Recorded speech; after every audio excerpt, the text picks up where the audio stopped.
हिंदू सेवा संघ के राष्ट्रीय अध्यक्ष रविंद्र के द्विवेदी के मुंबई ऑफिस 4 बंगला अंधेरी पर अयोध्या हनुमानगढ़ी से आए संत राजू दास महाराज व उदासीन के संत धर्मदास का आगमन हुआ।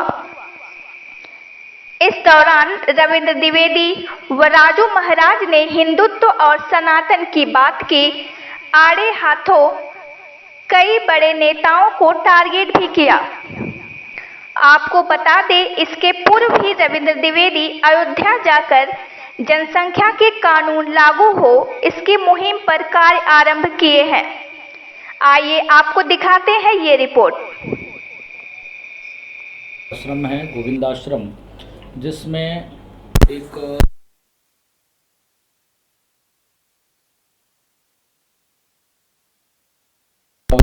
पूज्य जो हमारे पूर्वाचार्य हैं, आचार्य हैं, उनकी जीवन पर पुण्यतिथि पर जो है कार्यक्रम, इस निमित्त मैं आया हूँ। इसके साथ साथ मैं श्रीमान द्विवेदी जी को आभार व्यक्त करता हूँ, इनको साधुवाद देता हूँ, इनको धन्यवाद देता हूँ।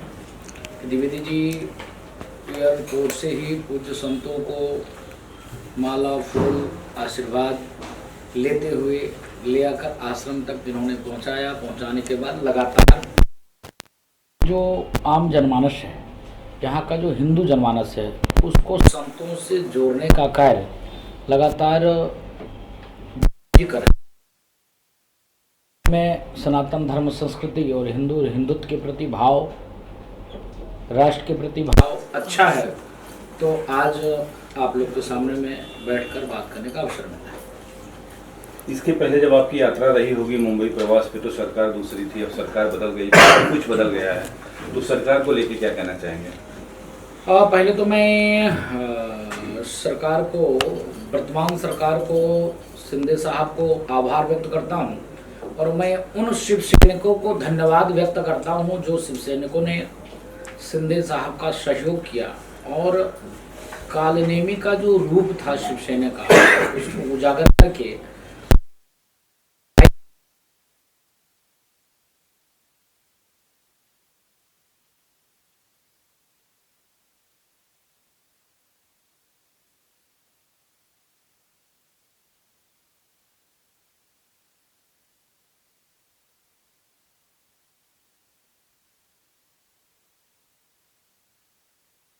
प्रणाम स्वरूप आप देखिए, जिसने बात किया कि मैं बाबरी मस्जिद अयोध्या में बनाऊंगा, उसके साथ सरकार बनाना, जिसने कहा निहत्थे राम भक्तों के ऊपर गोली चलवाई, उसका सहयोग लेना, जिसने राम को काल्पनिक कहा, राम जन्मभूमि मंदिर के विरोध में 16-16, 17-17 वकील खड़े किए, जिसने राम सेतु को काल्पनिक कहा, जिसने साधु संतों को बोको हराम, ISI, तालिबान और भगवा आतंक मरने के ऊपर जो कार्य किया, उसके साथ सरकार बनाकर उसके साथ चलने का। उसके बाद जो हिंदुत्व की बात करता था, जब आप बताओ हनुमान चालीसा पढ़ने पर मैं, आप बताओ, आप कोई दिक्कत नहीं हमको हनुमान चालीसा से, आप कहो तो अब मैं बुलाता हूँ, आप सारे लोग आके मेरे यहाँ हनुमान चालीसा करो, चाहे आपके घर आता हूँ, आप भी हनुमान चालीसा की अनुमति दोगे, कोई समस्या नहीं। ठीक है, राजनीतिक करना अच्छी बात है, खूब राजनीति करिए, लेकिन जिस उद्देश्य के लेकर मेरा जन्म हुआ, जिसके लेकर हम जाने और पहचाने और माने जाते हैं, जिसके जन जन में हिंदुत्व बसा हुआ है आम जनमानस में, हम उसकी आस्था को किसी के हाथ बेच दें, ये कहाँ तक न्याय है? तो शिंदे साहब को आभार है। शिंदे साहब इस मिथ्या को तोड़कर और पुनः एक नया शिवसेना को बनाया। जो चोला था, जो खाल था, उसकी उतार दिया कालनेमी वाला, और पुनः जो स्वरूप था शिवसेना का, उसमें शिंदे साहब ने लाया है। इसके नाते शिंदे साहब का आभार है, धन्यवाद है। लेकिन शिंदे साहब से भी एक अपील है, हिंदुत्व पे, सनातन धर्म संस्कृति पे, साधु संतों के ऊपर अगर कुठाराघात होता है, उसके ऊपर किसी भी प्रकार का दुर्व्यवहार होता है, तो उस पर तुरंत एक्शन लेकर और हिंदुत्व पे भी कार्य उनको खुले तरीके से भाव, विचार, मानसिकता, मनोदशा में कार्य करना चाहिए। यह उनसे अपेक्षा है, शिंदे साहब से, साधु संतों का, आम जनमानस का, हिंदुओं का। सर, एक राजनीतिक सवाल आपसे कहना चाहूँगा। विपक्षी कहती है अच्छे दिन नहीं आए हैं और अच्छे दिन आने वाले हैं, तो आप किस नज़रिए से देखते हैं ये चीज़? अभी मैं बोलूँगा तो लोगों को बुरा लगेगा, अब आप कितना अच्छा दिन चाहते हैं। एक समय था कि एक टीका बनना था, वह टीका 50 सालों में लोगों तक पहुंच पाया, लग पाया।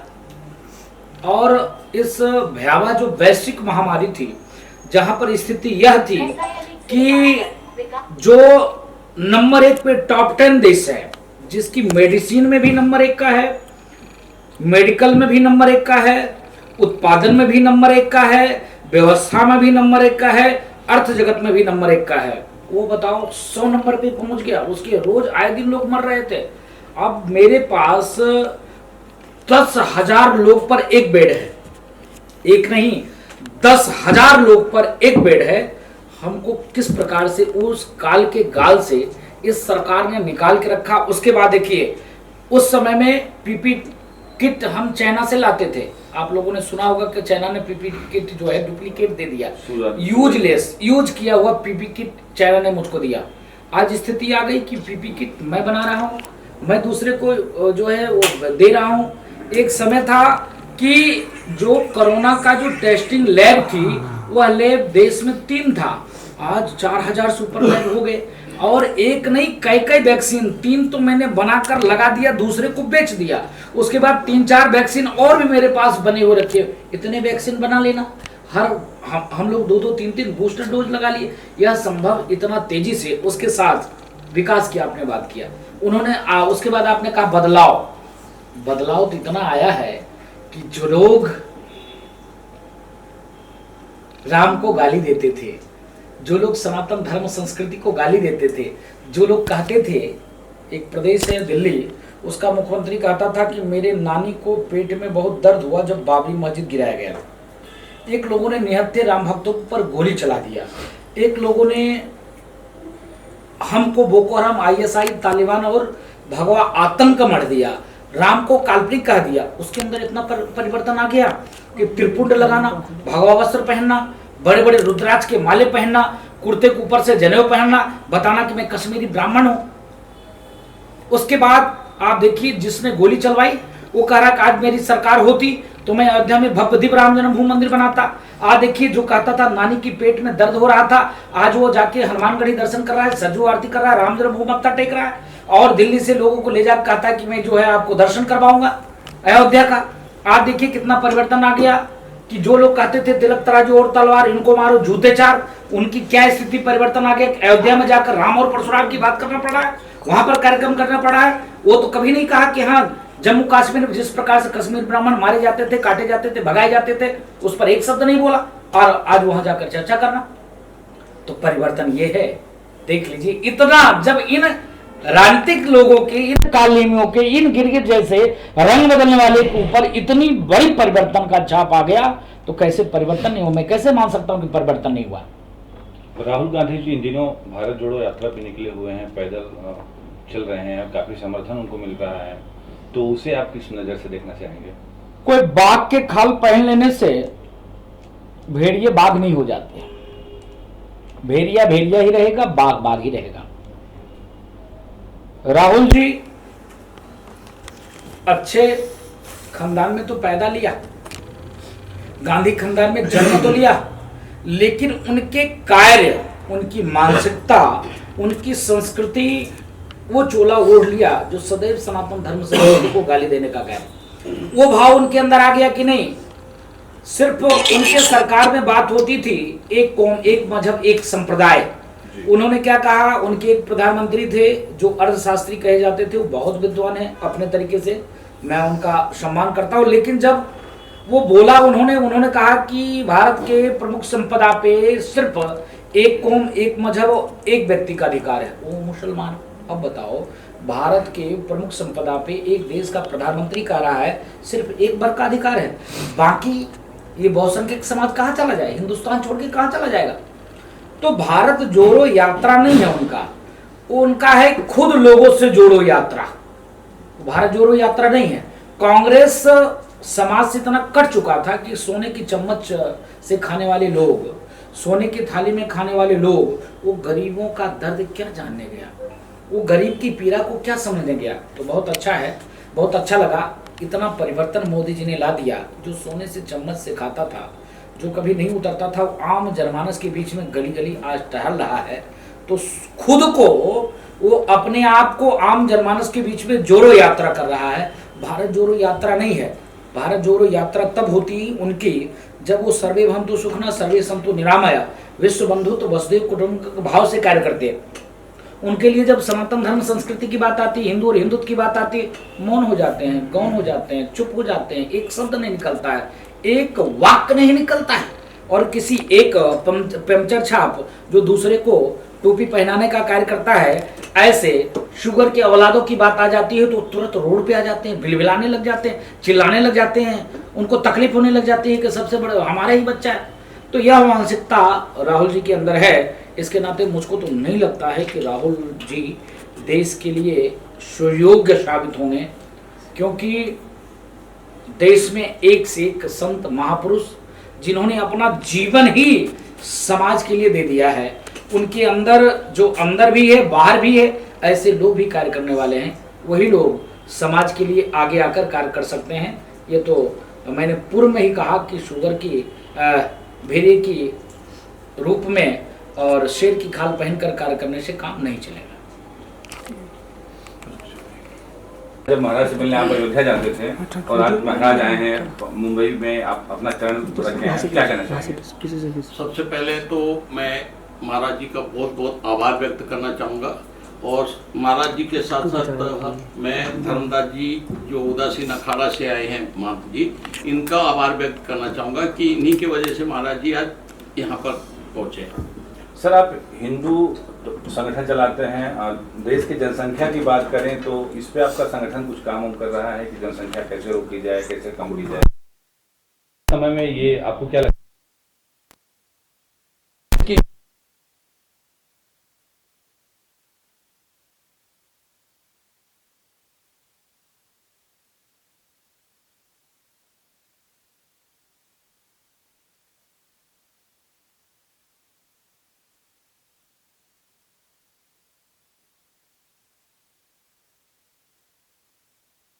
जैसे मेरी बात पर सहयोग मिल रहा है, उन सभी संतों का मैं आभार व्यक्त करना चाहूँगा।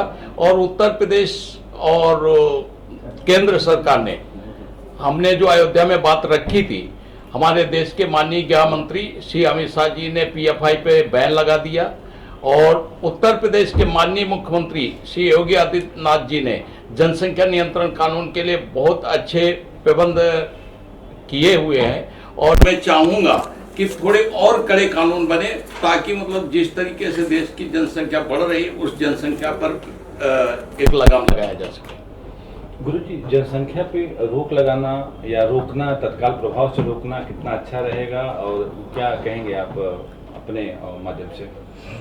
मैं तो देश के यशस्वी प्रधानमंत्री और माननीय गृह मंत्री जी को आभार व्यक्त करता हूँ।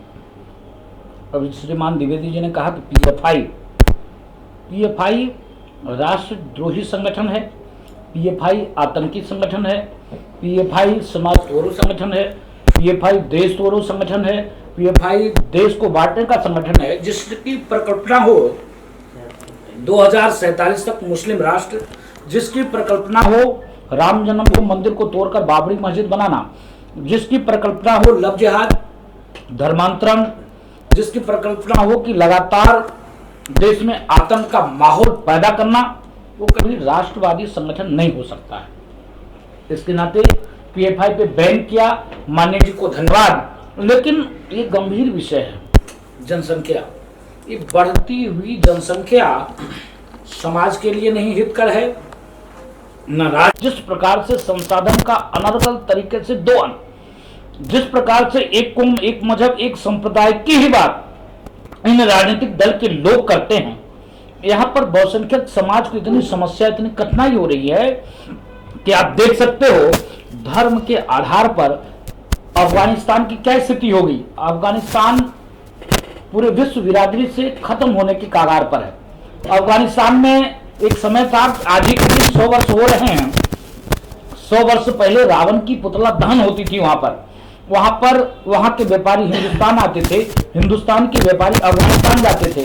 आज देखिए तालिबानी हुकूमत ने अफगानिस्तान को खत्म कर दिया और वहां एक एक भी हिंदू, एक भी सिख, एक भी ईसाई, एक भी अन्य वर्ग, अन्य संप्रदाय के लोग नहीं रह गए। कट्टरता देखिए। उसके बाद देखिए पाकिस्तान पे चले आइए। जब धर्म के आधार पर देश का बंटवारा होता है, मैं क्षोभ प्रकट करता हूं गांधी जी के ऊपर। गांधी जी ने कहा था कि मेरे लाश के ऊपर देश की बंटवारा होगी, लेकिन गांधी जी की जीते जी गांधी जी के सामने में देश का बंटवारा होता है। चलिए कोई बात नहीं बापू, आपने कार्य किया था इसलिए आपको माफ करता है यहाँ का जनमान।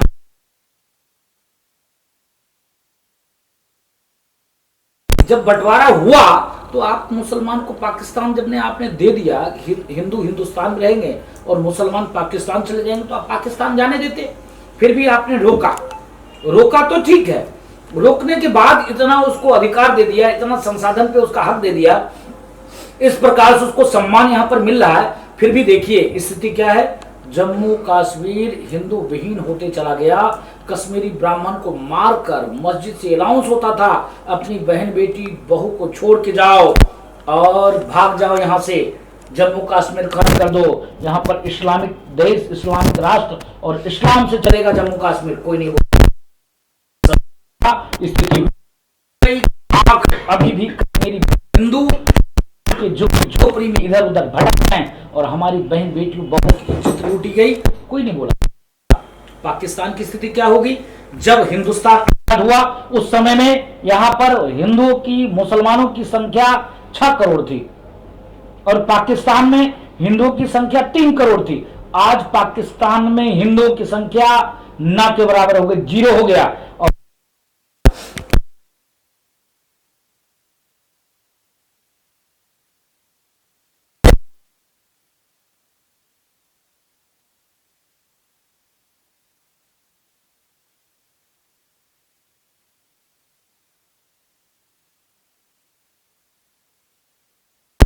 कई लाखों में रह गई। तो जहां पर भी इनकी संख्या बढ़ती है वहां पर हिंदू, सनातन धर्म, संस्कृति, अन्य मजहब, अन्य समाप्त कर देते हैं। इसके नाते जनसंख्या निरंतर, उसके साथ साथ ठोस सरकार को निर्णय लेना चाहिए, कड़े कदम उठाना चाहिए कि अगर ये तो सरकारी लाभ नहीं मिलेगा कोई दिक्कत नहीं, बात नहीं है, ये 3 बीबी 40 बच्चा पैदा ही करेंगे, इनको आप नहीं मना कर सकते। इनके ऊपर एक ही उपाय, अगर एक शादी से ज्यादा किया तो 20 साल के लिए जेल, इनको सरकारी सुख सुविधा बंद, इनको वोट देने का अधिकार खत्म। आज के डेट में अगर वोट देने का अधिकार खत्म हो जाएगा, इन जो गिरगिट जैसे राजनेता रूप बदलते हैं, इन कालनेमी, घड़ियाली या सुभाष इनके ऊपर से हाथ हटा लेंगे। आज एक ही कारण है, देने का अधिकार है। देखिए बांग्लादेशी घुसपैठी, रोहिंग्या मुसलमान, हिंदुस्तान जो इस देश में रहते हैं, जो आतंक वारदात करते हैं, आए दिन घटना करते हैं, लूट, हत्या, बलात्कार, तमाम चीज करते हैं, कोई बोलने वाला नहीं। पूरे देश में जहां भी आतंकी गतिविधियां होता है, हम तो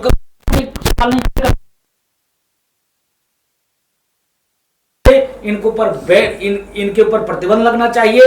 अगर एक से दूसरी शादी की 20 वर्ष तक जेल, अगर 2 से ज्यादा बच्चा पैदा किया तो आजीवन कारावास, तब जाकर ये लोग मानेंगे। अधिकार खत्म करना चाहिए, सख्त ठोस देना पड़ेगा, तब जाकर ये देश बचेगा, तो नहीं।